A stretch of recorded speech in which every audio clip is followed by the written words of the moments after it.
God, we want to just bless your name. Oh, oh, Jesus. Oui, pour t'adorer, je vis. Pour t'adorer, je vis. Pour t'adorer.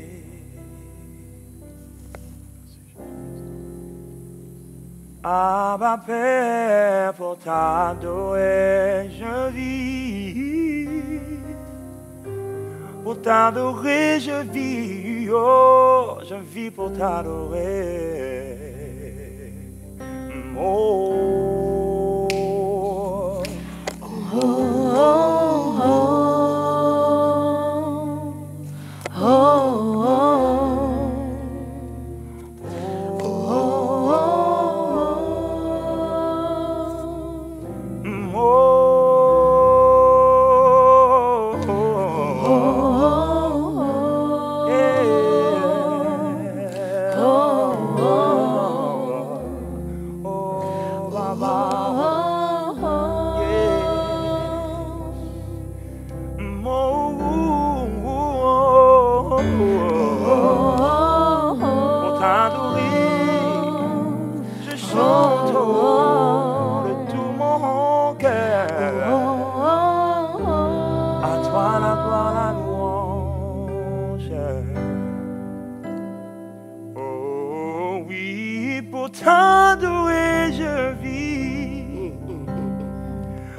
t'adorer, je vis pour t'adorer.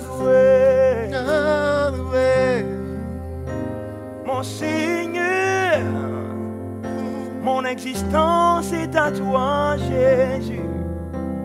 Ma vie, mon cœur, tout ce que je suis est pour t'adorer.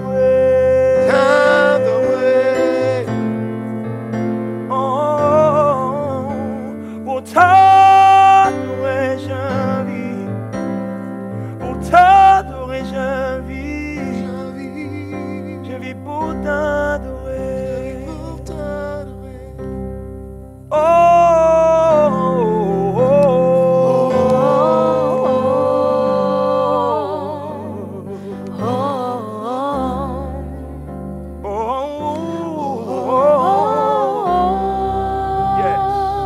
Ta majesté remplit ce lieu.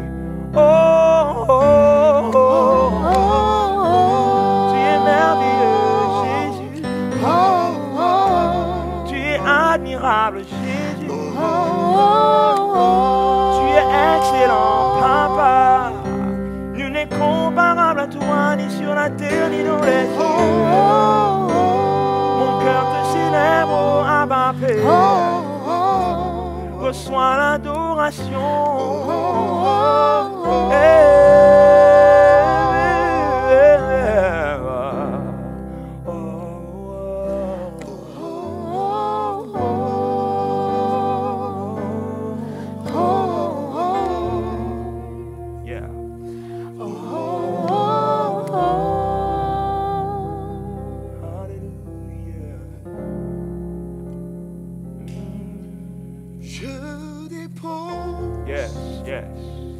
Au pied du trône,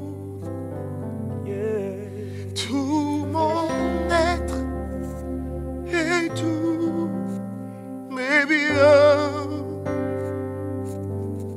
conquiert et possède, établis ton règne, Père, je dépose au pied du trône, oui, tout mon être et tous mes biens conquiert et possède, et établis ton règne, conquiert et possède-moi, établis ton règne. Je dépose au pied du trône. au pied du trône. Tout mon être et tous mes biens. Disons encore, je dépose au pied du trône. Come on. Père, je dépose au pied au pied du trône de grâce. Au pied du trône de grâce. tout mon Au pied être du trône de grâce. et tout Mon être et tout. mes biens. Disons encore, je dépose. J'apporte à Dieu. Au pied J'apporte au pied de Dieu. du trône. J'apporte, je me livre, je m'abandonne à Dieu. Tout ce que j'ai, Et tout ce que je suis, mes biens. conquiert et possède. Conquiert et possède. Établis ton règne. Mandiarekos, Kantarababosia, Conquiert et Yeshua. possède. Kondoriaba Kantarababosia, Établis ton règne. conquiert et possède-moi Conquiert et possède. comme une ville, Établis ton règne. comme un pays que tu dois conquérir, Conquiert et possède. comme un territoire que tu dois conquérir. Établis ton Après avoir conquis la ville, fais tomber la ville. Conquiert et possède. Maintenant, fais tomber tout le reste du pays. Tout le reste du pays. Établis ton Qu'il en soit de même, Seigneur, pour ma vie, alors que tu as conquis mon cœur. Conquiert et possède. Possède tout le reste de ma vie, tout le reste de ma vie. Établis ton Que tout ce que j'ai, que tout ce que je suis t'appartient. Conquiert et possède. Qu'il n'y a aucun domaine de ma vie dans lequel tu n'aies pas le contrôle. Établis ton Qu'il n'y a aucun aspect de ma vie qui ne te soit soumis. Conquiert et possède. Assujettis-moi, Seigneur. Assujettis-moi. Établis ton Assujettis ma génération. Assujettis ma génération. Conquiert et possède. J'ai même envie d'aller plus loin. Colonise-nous, colonise-nous. Établis ton règne. Colonise-nous, dompte-nous, dompte-nous. Apprivoise-nous. Car le cœur de l'homme est dur, rebelle à ta parole, tortueux par-dessus tout. Conquiert-nous. Conquiert et possède. Oh, Établis ton car je règne. suis le sacrifice. Je suis le sacrifice. Mon offrande est ma vie. Je suis le sacrifice. Mon offrande est ma vie. Je suis le sacrifice. Mon offrande est ma vie. Je suis le Mon offrande est ma vie. Mon offrande est ma vie. sacrifice. Oui, je lui appartiens. Je lui appartiens. Appartient À à jamais. Je suis le Je suis le sacrifice. Kerebabos, Yanda, Karebos, Kandarababos. C'est ma vie. Oui, je lui Je lui appartiens. appartiens. À jamais. À jamais. À jamais. Je suis le sacrifice. Mon offrande est ma vie. Je lui appartiens. Oh, expire mes corps à jamais. Je suis le sacrifice. Mon enfant de ma vie. Je suis le Je sacrifice. suis le C'est ton désir, Seigneur. Mon offrande est Tu dis dans Romains chapitre 12 à partir du premier verset. Ne vous conformez pas au siècle présent, mais soyez renouvelés dans votre intelligence, afin que nous puissions discerner la volonté de Dieu, ce qui est bon, agréable et parfait.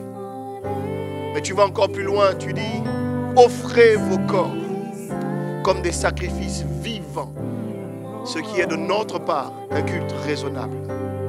Alors non, Seigneur, ce ne sont pas mes biens que je t'apporte qui sont le sacrifice que tu désires. Quoique j'ai besoin d'apporter mes biens en signe de ta seigneurie, en signe de ma dépendance de toi. Mais ce ne sont pas mes biens que tu désires. Ce n'est ni mon argent, ni mes biens, ni tout ce que je peux posséder. c'est ce que je suis. C'est qui je suis. Tout moi, avec mes biens, avec ma volonté, avec mes pensées. C'est tout moi dont tu as besoin. Et vraiment, ce soir, Seigneur, c'est nous que nous apportons, c'est nous-mêmes, c'est notre génération que nous t'apportons. C'est pourquoi nous voulons te dire, Seigneur, au-delà de nos dons, au-delà de nos offrandes, au-delà du temps qu'on peut te donner, au-delà de notre argent, au-delà de tout ce qu'on peut t'apporter dans ta maison, accepte nos vies en sacrifice vivant. Accepte nos vies. Je suis le Sacrifice, mon offrande. mon offrande est ma vie. Je suis le Sacrifice, mon offrande. mon offrande est ma vie. Je suis le sacrifice, mon offrande. mon offrande est ma vie. Je suis le Je sacrifice. suis le sacrifice. Mon offrande et ma vie. offrande est ma vie. Je suis. Sacrifice, Moi et ma volonté. mon Moi et mes offrande pensées. est ma vie. Moi et mes désirs. Moi et mon cœur. Je suis le sacrifice. Moi et mon histoire. Moi et ma vigueur. Moi et ma santé. Moi et mon temps. Car je suis le sacrifice. Mon offrande. C'est ma vie que je t'apporte. C'est ma vie qui est mon offrande. Mon offrande est ma vie. Hallelujah. Give God a praise. God a praise. Hallelujah. Alléluia.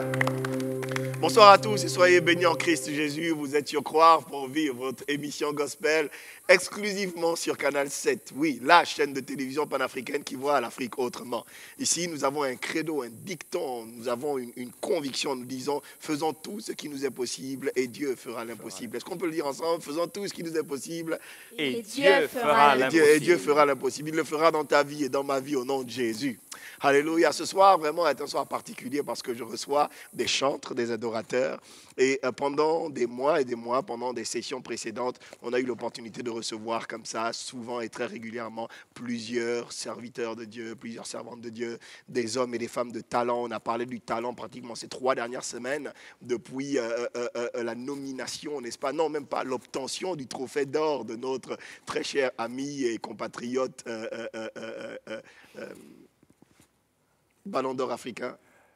Pierre Aubameyang. Come on. PA, n'est-ce pas? Et depuis ce temps, nous n'avons cessé de faire des émissions en rapport, n'est-ce pas? En rapport avec l'importance de développer ses talents. D'abord, découvrir le talent, mais aussi le développer, l'accroître, se laisser enivrer par ce que Dieu nous a donné et travailler de sorte qu'il s'amplifie à l'intérieur de nous. On a parlé de plusieurs talents, on a reçu des gens qui faisaient de la coiffure, on a reçu des gens qui faisaient des fleurs, on a reçu des musiciens. Aujourd'hui, on va recevoir des chantres. Des chantres pour parler un peu de notre univers, le monde du gospel au Gabon. Avec naturellement, certainement plusieurs questions qui taraudent, n'est-ce pas, les chantres. Et j'ai eu le privilège de m'entretenir avec un bien-aimé formidable en semaine qui me posait un ensemble de questions sur la louange et l'adoration, sur le ministère de chantres, sur les artistes gospel. Et j'ai trouvé bon que nous puissions avoir ce temps, n'est-ce pas, de partage avec des chantres avérés, n'est-ce pas. Et avec nous, on a ce soir le conducteur de louange, n'est-ce pas, de l'église Beto. Come on, roll. How are you, my guys? Fine, and you? Are you okay? Okay. Okay, wonderful. That's great. Et vraiment, on voulait prendre le temps avant de poursuivre, d'adorer Dieu, ressentir sa présence, le toucher, le ressentir, lui offrir nos vies parce que c'est ce que nous ferons dans l'éternité. Dans l'éternité, on n'aura pas besoin de construire une maison. Dieu aura déjà tout prévu pour nous. Mais on fera juste une seule chose, s'enivrer, n'est-ce pas, s'extasier de la présence de Dieu, de sa gloire. On le verra de nos 2 yeux. C'est un temps extraordinaire et j'ai hâte de ce moment, Harold, n'est-ce pas? Bien sûr. Alors, dites-moi tout, Harold, les chantres, le monde du gospel. Alors, premièrement, on va essayer de changer d'abord de rôle parce que aujourd'hui, c'est moi qui dois te poser des questions. J'aime bien. Je- C'est pas mal ça. Aujourd'hui, j'aimerais vraiment que le côté évangéliste UTN soit remis en évidence, que le palmarès, je préfère pas parler de ça, je préfère dire l'histoire et l'expérience que tu as eue en tant que chantre, que tu permettes, d'autant plus que tu as eu à faire en dehors du Gabon, l'extérieur aussi. Donc, on a certaines questions qui nous taraudent l'esprit, surtout en ce qui concerne l'univers des chantres. La première chose, c'est vraiment comment faire pour arriver à un niveau d'adoration qui va au-delà de tout ce que nous voyons de superficiel dans l'univers gospel aujourd'hui. Parce que lorsque l'on regarde un peu que cela soit les compositions, que cela soit la configuration de nos cultes, de louanges, de nos concerts, lorsque l'on regarde un tout petit peu certaines paroles de nos chants, Jésus met moi au dos, Jésus a marché sur les eaux sans bateau, comment dire ça? Comment, ne soyez pas crispés, hein, c'est pas la fin du monde. Ils Hein, ont ouais. échoué. Non, nous sommes quand même à un certain niveau où nous nous posons des questions. Est-ce que nous faisons de la louange pour Dieu ou nous faisons la louange de Dieu, mais pour les hommes? Et c'est quelques questions. Pour commencer d'abord, vraiment, c'est quoi une adoration véritable? Comment arriver à ce niveau en réalité? Alléluia, alléluia. Merci pour la question. Je suis très touché. Je veux répondre avec le peu d'expérience que j'ai, en commençant déjà à glorifier et bénir le nom du Seigneur pour l'expérience qu'il m'a donnée, pour l'histoire que j'ai. Parce que un homme ne s'auto-fait pas une histoire. Il marche et sur le chemin, il écrit une histoire. Bien sûr. Et surtout en tant qu'enfant de Dieu, c'est Dieu qui écrit notre histoire. Ce qui est beau, c'est que Dieu a même le pouvoir de réécrire notre histoire. Oh. Alléluia. Ah Et je pense que c'est ce que Dieu a fait. Dieu a réécrit justement mon histoire. Et en réécrivant mon histoire, il m'a permis d'expérimenter un grand nombre de choses dans lesquelles j'ai été vraiment privilégié de me retrouver avec une formidable expérience déjà acquise ici au Gabon avant de partir. Parce qu'il faut dire que lorsque je suis allé à l'étranger, je n'ai fait que amplifier ce que j'avais déjà. Donc je veux bénir le nom du Seigneur pour mes pères au Gabon, n'est-ce pas, qui ont vraiment mis en moi la bonne semence, le bon fondement chrétien, Christ. Et à partir de là, justement, j'ai pu expérimenter d'autres choses. L'une des choses qui m'a le plus marqué, c'est que on ne peut pas être un véritable adorateur, atteindre cette dimension d'adoration, aussi longtemps qu'on ne paye pas le prix de se renseigner sur l'adoration et l'adorateur. Donc sur ce que pense Dieu et ce que dit Dieu concernant celui qui l'adore.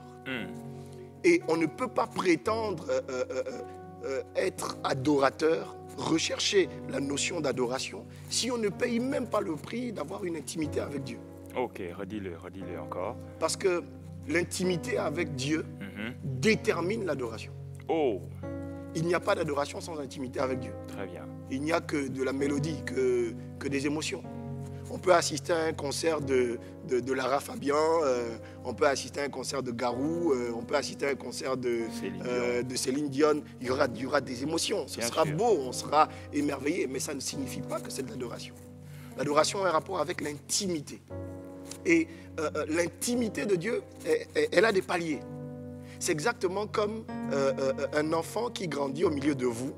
Il y a des choses que vous, en tant que parents, vous lui montrez. Et il y a d'autres que vous ne lui montrez pas. Par exemple, tu ne vas pas te mettre nu, toi, père de famille, devant ta fille de 15 ans. Non. C'est de l'intimité. Bien sûr. Mais à cette intimité, elle n'a pas accès. Et si un enfant de 10 ans ou de 8 ans voit un adulte même uriner à l'extérieur, ou encore des malades mentaux se baladant dans la rue tout nus, ça va choquer. Pourquoi? Parce qu'ils ne sont pas à leur niveau, d'accord, à une étape suffisante, ou encore à un niveau suffisant pour pouvoir être exposé à ce type de nudité. Oh. Donc l'intimité a des paliers. Et avec Dieu, c'est la même chose. La Bible déclare que tant que l'héritier est enfant, il ne diffère en rien d'un esclave. Ça veut donc dire qu'on a le devoir de croître. Il ne suffit pas juste qu'on soit chantre, il ne suffit pas juste qu'on soit chrétien, on va à l'église, on adore Dieu, on chante des chansons douces, c'est bien, c'est beau. Non, il y a à l'intérieur de moi Christ qui doit croître. Et ce Christ qui est à l'intérieur de moi croît par mon intimité avec Dieu, qui augmente, à mesure qu'elle augmente. Exactement comme un enfant qui fréquente son père. Vous savez, il y a des moments, même mes enfants, du moins mes neveux, mes nièces, tu rigoles avec eux, dans leur premier âge, ils ne te connaissaient pas. L'enfant te regarde juste avec les yeux. C'est qui celui-là? Il a à peine 6 mois, 7 mois. Tu lui fais des guili-guili. Il te regarde, il ne sait rien du tout. Mais au fur et à mesure qu'il va te fréquenter, il va te connaître. Et la prochaine fois que tu vas arriver, il va sauter de joie. Ah, tonton! Au fur et à mesure qu'il va te voir, si tu es triste, il peut même venir même très tôt. Venir à ta tête et puis dire, papa, pourquoi tu es triste? Au fur et à mesure, d'accord, que tu le fréquentes, il naît une complicité, une intimité. Pourquoi? Parce qu'en vérité, tu ne te rends pas compte. Mais l'enfant t'observe. L'enfant te contemple. L'enfant te regarde. Il te voit rentrer le soir. Il te voit sortir le matin. Il voit comment tu es habillé. Au début, il ne peut rien dire. Au bout de 15 ans, il va pouvoir te dire, papa, tu es beau. Maman, tu es belle. Ça veut dire quoi? Il t'admire. Il te contemple. Il observe que tu es beau. Mais l'adoration, c'est ça. Ok. Être capable de grandir dans la connaissance de notre Père, de notre Jésus, et arriver à une dimension où on est capable de discerner sa beauté. De discerner ce qui dans nos vies est bon. Wow. Avec ça, Dieu est à l'aise. Ok, c'est bon, Excellent. c'est bon. Et après, il y a une autre dimension, ce qui est agréable à Dieu. Tu vois, un enfant de 15 ans, entre déjà 13 ans et 15 ans, on va lui apprendre, parce que l'éducation de base, elle est plus tôt, on va lui apprendre comment est-ce qu'il faut se tenir dans la maison. Très tôt, il faut prendre soin de tes petits frères, tes petites sœurs. Très tôt, il faut apprendre à fermer les fenêtres de la maison, laver les assiettes. D'accord? On lui apprend ces choses. Et il y a un niveau où il n'a plus besoin que tu lui dises ce qui est bon. Il discerne que la voiture de papa est sale, je vais la laver. Et là, il bascule dans la dimension de l'agréable. Okay. C'est-à-dire que lorsque le papa il sort, il trouve la voiture lavée, il dit, oh, mais qui a lavé ma voiture? C'est moi, papa. Il dit, cet enfant. Et c'est des paliers comme ça qu'il faut qu'on atteigne dans notre relation avec Dieu. Et malheureusement, aujourd'hui, on a le sentiment, en tout cas l'observation de ce qui se passe un peu en termes de louange et d'adoration, qui n'est pas mauvais, que le niveau est bas, simplement. Ce n'est pas mauvais. Ça ne veut pas dire que les gens sont moins sincères avec Dieu. Ça ne veut pas dire que les gens sont moins vrais avec Dieu. Non, mais ça veut peut-être dire qu'ils ne vont pas plus loin. Alors, à partir de cet instant, sur qui mettre le tort lorsque un adorateur ou un supposé être un adorateur ne réussit pas à produire une adoration véritable? C'est-à-dire, à qui le tort lorsque mon intimité, comme tu viens de le dire, avec Dieu se limite encore peut-être après 10 ans de vie chrétienne à celle d'un bébé et son papa. Et que je n'ai pas encore pu atteindre l'agréable ou même le parfait. Ou même le bon, le parfait est une autre dimension. Voilà. Je pense que le parfait, on l'atteindra lorsque on aura revêtu des corps incorruptibles et qu'on sera dans la présence de Dieu dans l'éternité. Mais ne fût-ce que le bon est un travail constant. C'est un travail de tout temps. Je n'ai pas la prétention, moi, de dire que mon adoration a atteint le niveau du bon. Mais je tends. Il n'y a que Dieu qui peut l'attester dans les cieux et dire non, ça c'est bon. Il n'y a que Dieu qui peut attester dans les cieux, là c'est agréable. Mais à l'intérieur de moi, je peux mener une discipline de vie. Je peux mener une consécration de vie qui me permette de tendre à ce qui est bon en termes d'adoration. Alors, la personne qu'il faudrait peut-être en vouloir, il y a beaucoup de paliers. Le premier palier peut être au niveau de l'enseignement. Parce qu'il faut bien comprendre que Dieu ne nous frappe pas tant qu'on est ignorant. Il ne tient pas compte des temps d'ignorance. Il y a beaucoup de choses qu'on fait bien, mais dans l'ignorance. Et je te prends un exemple simple. Tu es allergique aux crustacés, tu es allergique aux fruits de mer.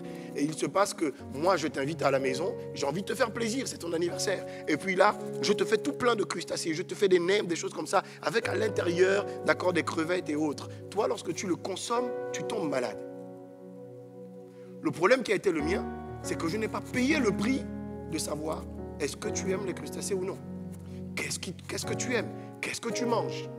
Donc souvent le problème c'est pas au-delà du fait que j'ai besoin d'avoir l'information. Donc il faut que les hommes de Dieu, les hommes d'église, les leaders de groupes de chantres enseignent. Mais au-delà, je dois payer le prix de connaître. Renseigner sur la douille. Je dois me renseigner, je dois m'enseigner, je dois me former. Et l'une des crises de l'Église, en tout cas dans le domaine de la louange et de l'adoration, des chantres, c'est que ce soit les églises en termes d'organisation, de structure, que ce soit les personnes elles-mêmes, elles n'investissent pas souvent du temps et de l'argent dans la formation, dans le fait de lire des livres, de commander des bouquins même d'ailleurs pour s'instruire, dans le fait de faire des formations. On n'outille pas, on n'équipe pas souvent nos chantres. Ce qui fait que le niveau reste bas. Alors, que penses-tu des chantres qui peuvent avoir un très grand niveau spirituel au point de connaître vraiment l'intimité de Dieu, mais qui chantent comme des corbeaux? Oh, j'aime ça, j'aime ça. Je vais te dire, les meilleurs compositeurs de chants, on les a jamais entendus. La plupart du temps, on chante des chants, en vérité, composés par d'autres. Le chant, It's all about you, Jesus. Tout est centré sur toi, Jésus, qui a été repris et amplifié par Michael W. Smith. Tu sais qui en est l'auteur? Moi, je ne sais pas. Whitney Houston. No. Oui. Wow. Oui, on peut acclamer Dieu pour ça. C'est Whitney Houston. Donc on peut relancer le débat sur oui, les païens, comment ça se fait que les gens du monde, comment ça se fait que... Mais voici quelqu'un, une dame qui vivait une vie d'artiste mondaine pleinement, qui était à fond dans la drogue et dans toutes sortes de dépravations, dans toutes sortes d'éloignements, d'égarements, qui a quand même vécu une vie de star à un très très haut niveau, mais qui pourtant a eu des moments où lorsque le voile justement se referme, c'est elle. Lorsque justement tous les make-uppers, les make-uppeuses, lorsque tous les managers, tous les marketeurs, lorsque tout ce monde est parti et qu'elle se retrouve seule avec elle-même, elle a pu trouver un niveau d'osmose, un niveau, parce qu'elle avait atteint un niveau de soif de Dieu qui lui a permis de pouvoir tirer dans la présence de Dieu cette chanson si profonde, de dire que je viens devant toi en mettant de côté les faux semblants. Ça c'est fort ça. Je mets les faux semblants. Souvent quand on est devant les gens, devant la chair, devant le public, on met un masque. Un masque de spiritualité, un masque de gars fort, un masque de femme forte, un masque de gars, tout va bien dans la vie. Mais elle a quand même composé ce chant qui révèle son intimité avec Dieu. En disant, Seigneur, ok, là tout le monde est parti. Je me retrouve seul, il n'y a plus personne. Il n'y a plus que toi et moi. Et là je viens devant toi. Je veux te dire que c'est mon souhait, c'est ma prière. Est-ce que tout en moi peut être centré sur Jésus? Est-ce que tout en moi peut être centré sur Jésus? Mais d'autres l'ont repris, d'autres l'ont chanté.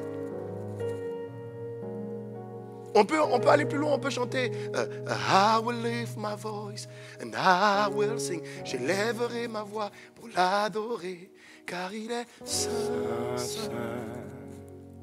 Oui, il est saint, saint. Il est digne de gloire et de louange, car il est saint, saint. Car il est saint, saint. Je louerai l'agneau de Dieu assis sur le trône. Je l'adorerai lui seul, car il en est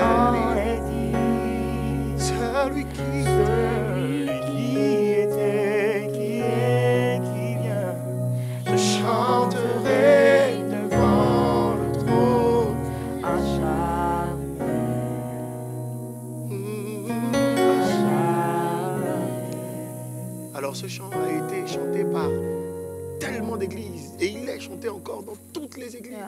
Il y a une présence de Dieu dans ce chant, il y a un poids de Dieu dans ce chant. Mais c'est Donnie McClurkin qui l'a amplifié, mais c'est pas lui qui l'a écrit. Ah bon? Vous voyez, il y a plusieurs compositions faites avec d'autres. Qu'est-ce que ça révèle? Ça révèle, comme on l'a chanté tout à l'heure, que ce que Dieu attend de nous par-dessus tout, c'est que ce soit nos vies que nous offrions en sacrifice. Au-delà de mon chant. Au-delà de mon chant. On peut entendre quelqu'un qui vient. À qui doit revenir l'honneur et la gloire, la force et la louange pour lui, à jamais, à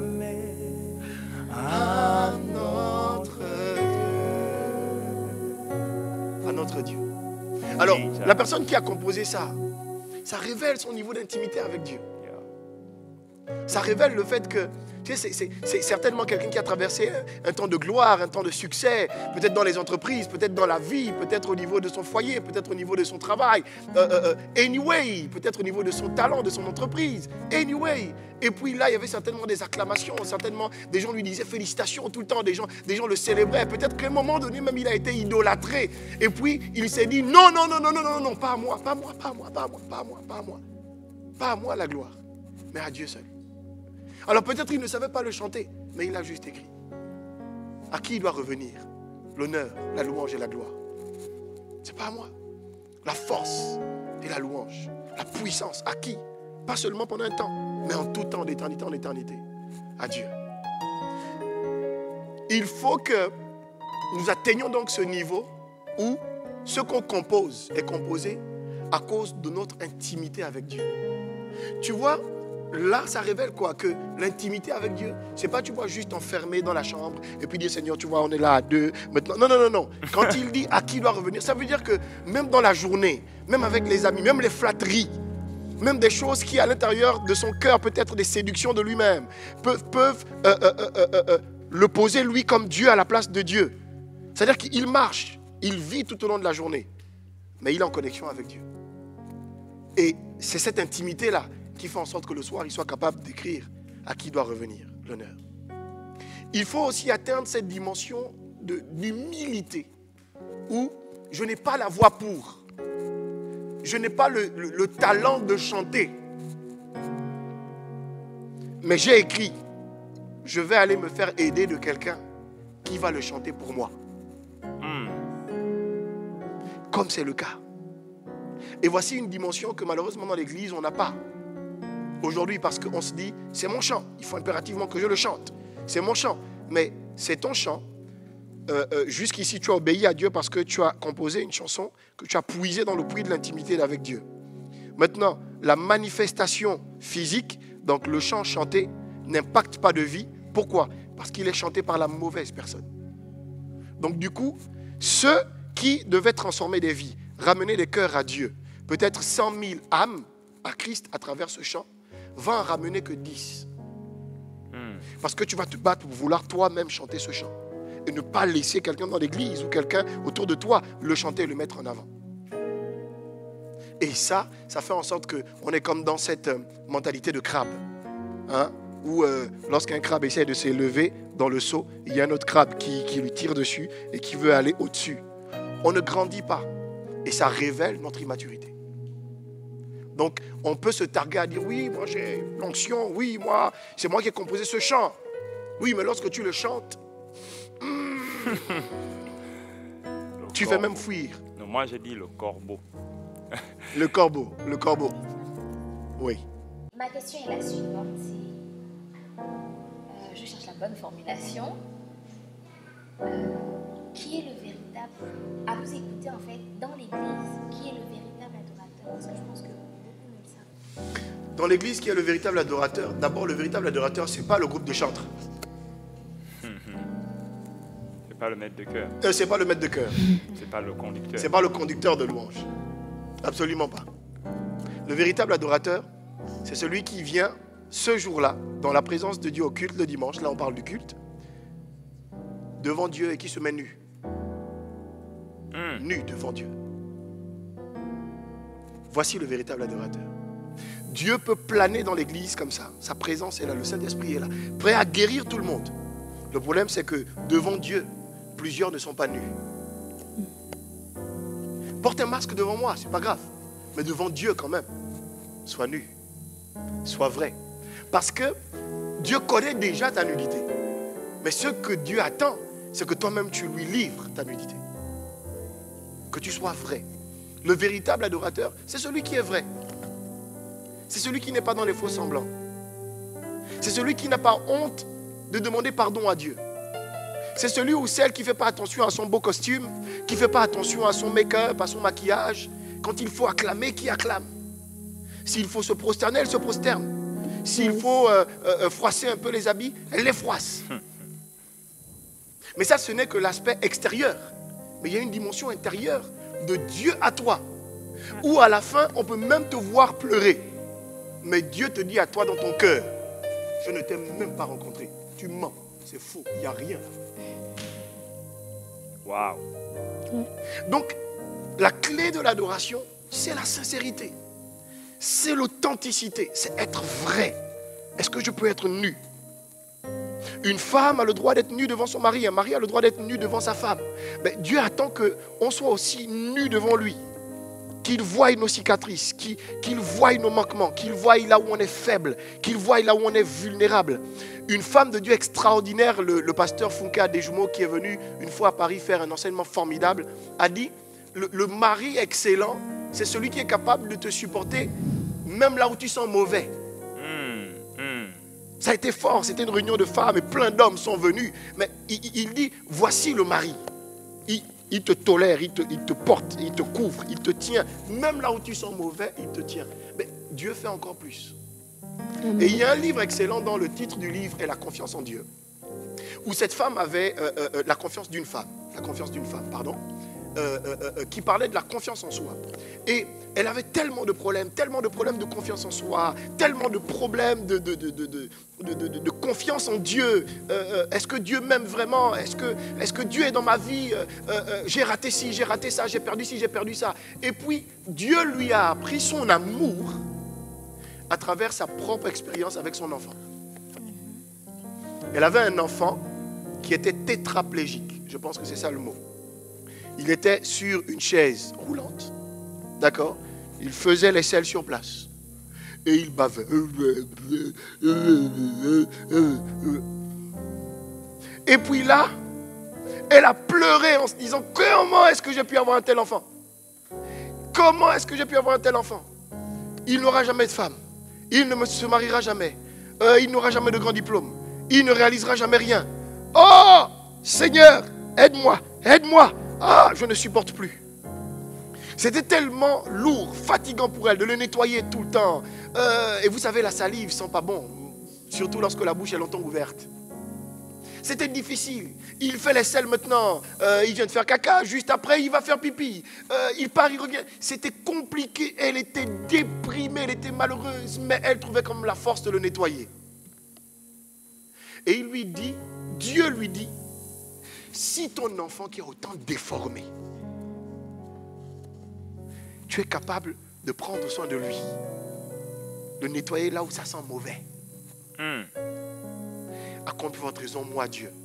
Je t'aime dans toutes tes infirmités, dans tous tes manquements, dans tous tes défauts, dans toutes tes imperfections. Ne sors jamais dans la rue en regardant quelqu'un et puis tu te sens complexé. Ne sors jamais dans la rue en regardant, oh, elle au moins elle a une belle vie, elle a un beau témoignage, rien de mal ne lui est arrivé. Non! Quel que soit le mal qui t'est arrivé, quelle que soit l'impureté dans laquelle tu as pu te trouver, quels que soient les manquements, l'horreur dans laquelle tu as pu te tenir, moi je t'aime jusque là-bas. À un moment donné, elle n'en pouvait plus. C'était insupportable pour elle. Elle a déposé l'enfant dans un institut. Au bout d'un mois, elle n'en pouvait plus. Comment il va? Qui joue avec lui? Qui prend soin de lui? Mon Dieu, mon Dieu, mon Dieu. Et Dieu lui a dit, c'est la même chose que je ressens lorsque toi tu t'éloignes de moi. Lorsque tu décides de ne plus me parler. Lorsque tu décides de ne plus venir dans mon temple m'adorer, me connaître. Lorsque tu décides de ne plus lire ma parole. Lorsque tu décides de te déconnecter avec moi. Je me sens dans la même situation. Je ne suis pas en colère contre toi, non. Je suis juste inquiet. Mais sans moi, tout de mal peut lui arriver. Je suis inquiet. Je suis inquiet. Et elle a appris donc à retrouver confiance en elle. Parce que Dieu lui a dit qu'il a confiance en elle. Wow. Quelle que soit la situation dans laquelle elle peut se trouver. Et tu vois, ça fait exploser son niveau d'intimité avec Dieu. Ça fait que même si elle ne savait pas chanter, elle était capable de composer des chants sur le fait que tu m'as tiré de la boue et tu m'as ramené à ta gloire. Elle était capable de se lever et de danser seule avec son bébé. Il n'y a pas de musique. Et puis les voisins dehors lui disent, mais qu'est-ce qui t'arrive? La femme là, elle est folle. Elle est folle. L'enfant est fou, elle aussi, elle est folle. D'accord? Mais pourquoi? Parce que justement, elle a atteint un niveau d'intimité, de connexion avec Dieu, de discours, de dialogue. On se parle. Elle me parle, je lui parle. Elle me parle, je lui parle. Et ça, c'est quelque chose qui manque aujourd'hui à l'église. Il faut parler à Dieu. Il faut parler à Dieu dans sa voiture. Il faut parler à Dieu lorsqu'on est dans le taxi. Il faut parler à Dieu lorsqu'on est au boulot. Il faut parler à Dieu. Et il faut savoir que Dieu répond. Et souvent, il nous répond par les choses qui sont à portée de main. Wow. Il nous reste peu de temps. Encore une dernière question. Ouais, je voudrais poser une question. Okay. Tout à l'heure, tu disais que l'adoration, c'est d'abord la sincérité. Hein, et dans nos églises, on peut vraiment remarquer que c'est comme si ça manquait en fait. Qu'est-ce qui peut causer ça? On nous disait que David était un grand roi. Hein, tu connais ce chant qui dit il était un grand roi qui s'est levé pour danser. Mais maintenant, dans nos églises, c'est vraiment comme s'il y avait un problème en fait. Les gens, ils viennent bien habillés, ils ne veulent pas qu'on les bouscule. Ils ne veulent pas se salir, voilà, ils ne veulent pas transpirer. Donc on se demande où se trouve la sincérité en fait, en réalité. Donc qu'est-ce qu'on vient réellement faire à l'église si on n'est pas prêt à réellement être humble, comme tu l'as dit tout à l'heure? Tu ne peux pas opérer à une dimension que tu ne connais pas. Oui. Je ne sais pas si vous aurez le temps de répondre en même temps. Quelle est la place du chanteur? Quel est le rôle du chanteur dans ce cas? Waouh. On n'a que très peu de temps, malheureusement. Il nous reste moins de 3 minutes. Mais alors, par rapport à la sincérité, tu ne peux pas opérer à une dimension que tu ne connais pas. Dieu dit dans Osée, mon peuple périt faute de connaissance. Parce que je ne connais pas, je meurs. Quelqu'un qui n'a pas de permis de conduire, qui n'a jamais conduit de véhicule, va essayer de blaser une petite, et je prends toujours le cas de Naïfo. Je kiffe mon ami Naïfo. Il va essayer de blaser la petite du quartier, et puis il va voler la voiture des parents. Alors il va commencer à conduire pour aller de l'autre côté du quartier. Entre-temps, la voiture s'arrête.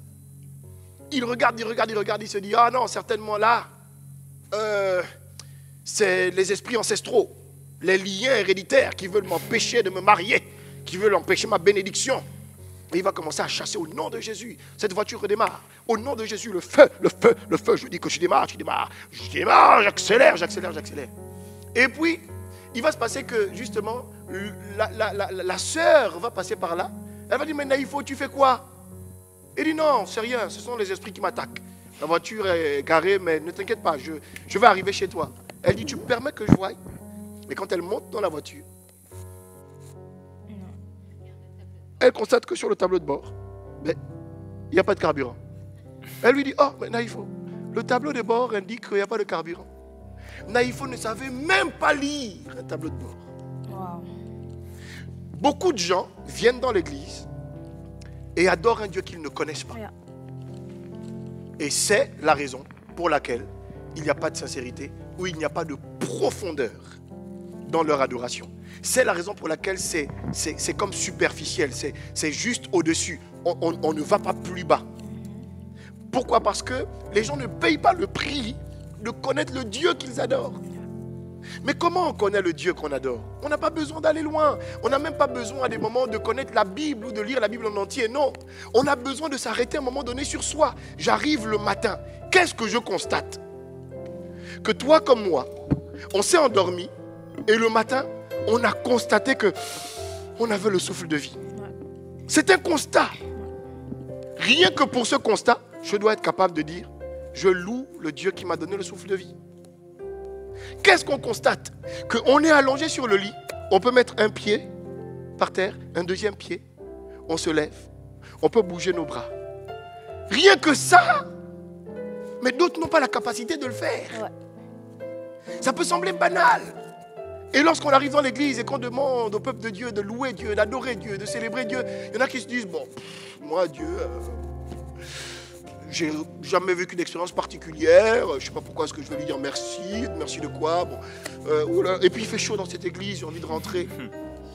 Elle ne se rend même pas compte que faire ça est un don de Dieu. Ouais. Wow. Bouger la main comme ça, c'est une grâce. D'autres ne l'ont pas. Comme le tétraplégique dont on a parlé. On est obligé de lui donner à manger. Donc bouger ma main est déjà un sujet de louange. Seigneur, je te loue de ce que je peux bouger ma main. Je te loue de ce que je peux bouger mes doigts. Je te loue de ce que je peux me lever et marcher. Je te loue de ce que je peux embrasser quelqu'un, embrasser mes enfants, embrasser mon mari, embrasser ma mère, mon père, embrasser les personnes que j'aime. Je te loue de ce que je peux porter quelqu'un qui s'apprête à tomber. Je te loue de ce que je peux être utile, faire à manger aux personnes que j'aime. Je te loue de ce que je peux travailler pour mon patron, travailler pour mon pays. Je te loue. Mon Dieu, tu m'as donné des mains. Mes mêmes mains me permettent de faire tellement de choses. Alors je veux t'acclamer avec mes mains. Je veux te célébrer. Je veux te bénir. Seigneur, s'il y a une chose que je veux faire ce matin lorsque je rentre dans l'église, c'est te donner l'offrande de mes mains. Voici mes mains. Voilà, je t'acclame. Prends mes mains. Plusieurs personnes ne se rendent pas compte du fait qu'ils sont superficiels parce qu'on les complexe peut-être aussi dans certaines églises par le masque de trop grande spiritualité de certains leaders. Tu vois, lui, quand il arrive, on l'annonce. L'archibishop, le trichibishop, le vice-dieu, bientôt Dieu en second. Tu vois, il est tellement qu'à des moments, mais ça paralyse le fidèle, ça paralyse la brebis. Et se dit, maman, ne bouge pas, reste là-haut. Attends seulement, au bout de 2 heures, le culte sera fini. Ça la paralyse. Pourquoi? Parce qu'on met des masques de spiritualité. Mais c'est faux. Dieu n'a pas besoin de ça. Dieu a besoin qu'à un moment donné, on s'asseye et qu'on fasse un check-up, une introspection, une prise de conscience, de se dire, au fait, qu'est-ce qu'il a fait pour moi? Tu ne te rends même pas compte qu'il a pu t'éviter un accident de circulation dans la semaine. Tu ne te rends même pas compte combien de fois il a été bon, parfait, miséricordieux. Combien de fois tu es peut-être reparti à ton vomi, tu es peut-être reparti au péché là. Là où ton propre père t'a même dit, je ne veux plus te voir. Mais Dieu t'accepte encore dans sa maison. Là où ta propre mère t'a dit, sors de chez moi. Mais Dieu t'accepte. La preuve de l'acceptation de Dieu, c'est qu'il ne coupe pas ton souffle de vie le matin. Chaque matin, il te renouvelle le souffle de vie. Et le souffle de vie dans les poumons d'un enfant de Dieu, quel qu'il soit, chrétien ou pas chrétien, bon ou méchant, à partir du moment où c'est un être humain qui respire. Nous sommes dans le psaume 150, à partir du verset 6. Que tout ce qui respire loue l'Éternel. Donc à partir du moment où je respire, ça veut donc dire que Dieu me dit, aujourd'hui encore, malgré mon infirmité, malgré mes manquements, malgré mon absence de diplôme obtenu, malgré mon chômage dans lequel je suis, malgré le célibat dans lequel je me trouve, Dieu me dit, par le souffle de vie le matin, Dieu me dit, en fait, il me dit, je te fais confiance. Et toi, tu respires la confiance de Dieu. Et c'est la confiance de Dieu là qui te permet de faire encore une journée de plus où tu marches. Voici l'adoration. Voici comment est-ce qu'on peut enlever les masques de spiritualité, enlever les masques de religiosité. Voici comment est-ce qu'on peut être vrai.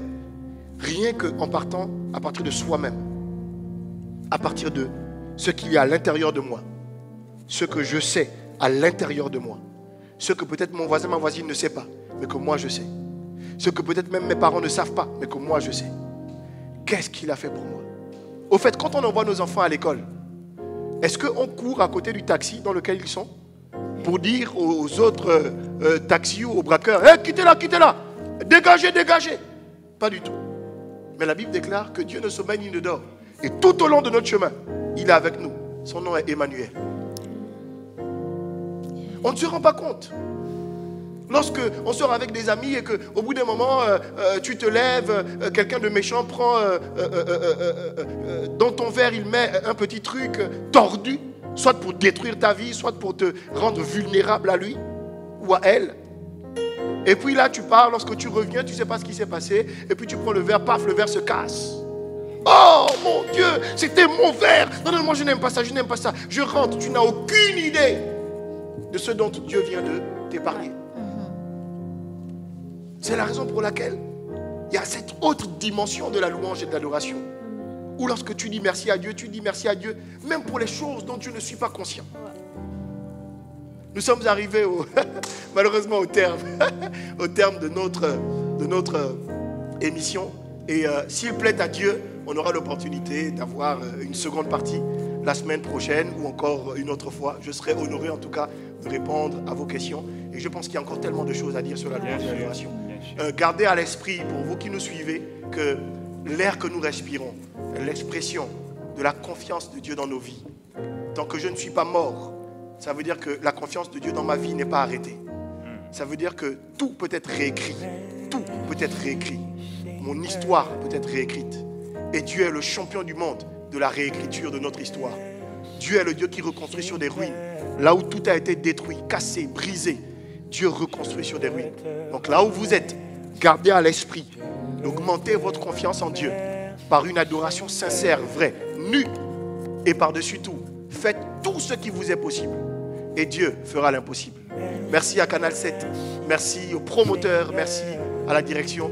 Merci à vous, les fans qui nous suivez. À la semaine prochaine par la grâce de Dieu. Merci Seigneur. Come on, we say. Merci Seigneur. I like it. Juste ça. Juste merci Seigneur. Je veux te remercier. Je veux te remercier Seigneur. Pour ces moments à Canal 7 avec l'évangéliste. Merci Seigneur. Alléluia. Merci Seigneur. Je veux te remercier. Je veux te remercier. Je veux te remercier Seigneur.